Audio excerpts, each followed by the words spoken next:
मैं इस बहस में आगे बढ़ूं, लेकिन इससे पहले मयंक बालियान जी, क्या मदरसों में देश विरोधी शिक्षा दी जाती है? अब देखिए यहां पर यूपी सरकार में मंत्रियों में ही मतभेद सामने आ गया। देखिए, इसका एक लाइन में तो विश्लेषण नहीं हो सकता, लेकिन कुछ तथ्यों पर बात करते हैं। अभी नाजिम खान जी ने कहा कि राजा राम मोहन राय जी मदरसे में गए थे और उन्होंने सती प्रथा को फिर बाद में रोका। इतनी शानदार शिक्षा मदरसों में दी जाती है, लेकिन इसकी आप दूसरा पक्ष देखिए कि जब भारत में ट्रिपल तलाक का कानून आया, हलाला और मुता जैसी व्यवस्था को रोकने की देश में एक शुरुआत करने की व्यवस्था हुई, तो किसी भी भारत के मदरसे ने उसका विरोध नहीं किया, उसको नहीं कहा कि ये कुप्रथाएं रुकनी चाहिए। तो राजा राम मोहन जी ने तो सती प्रथा रोक दी थी, लेकिन आपने कौन सा ट्रिपल तलाक रोका मदरसे के द्वारा, वो आपको बताना चाहिए। नंबर एक बात, मैं आपको बीच में, अभी आप मेरे बीच में मत बोलिए, मैं आपको मौका दूंगा। इसके अलावा कुछ और तथ्य भी देखते हैं कि इन मदरसों पर संदेह की सुई कहां से टिकती है, कहां से शुरुआत होती है।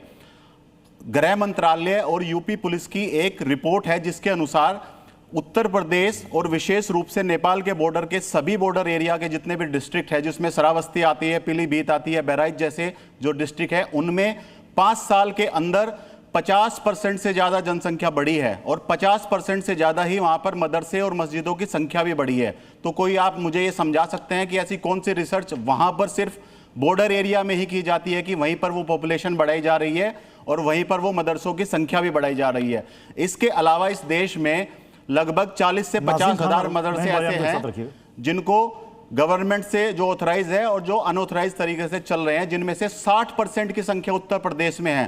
पूरे देश में जहां 40 से 50 हजार मदरसे चलते हैं, उनमें से 60% मदरसा यूपी के अंदर चल रहा है। तो क्या यूपी की सरकार को यह देखना नहीं चाहिए कि क्या या किसी नीति के तहत ये मदरसे यहां पर प्लांट किए जा रहे हैं या उसके पीछे क्या नीति है?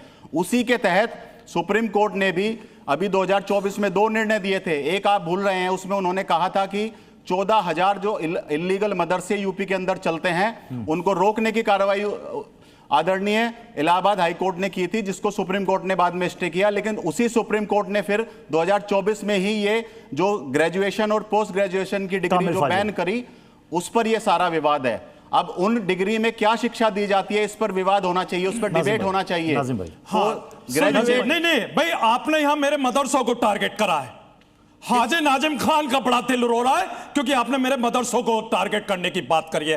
भाई, आपने जो मेरे महापुरुष जिनका मैंने जिक्र करा, उन मेरे महापुरुषों ने भी मदरसे से तालीम ली है, आपने उनका भी अनादर करा है। और रही बात कि अभी आपने यहां मदरसों के तालीम को लेकर यहां पे आपने बढ़ती जनसंख्या से जोड़ दिया।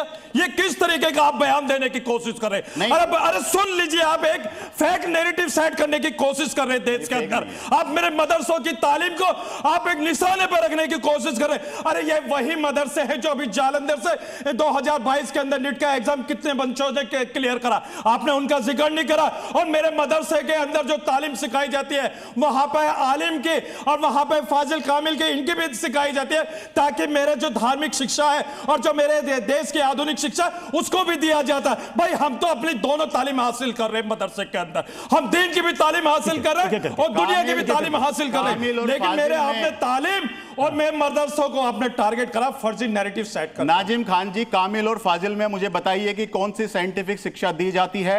कामिल जो ग्रेजुएट की जो शिक्षा दी जाती है उसमें अरेबिक और पर्शियन और इस्लामिक जो स्टडीज है उसकी शिक्षा दी जाती है। मदरसे का मतलब ग्रेजुएट है। नहीं, मदरसे का मतलब क्या, आप मुझे बता दीजिए।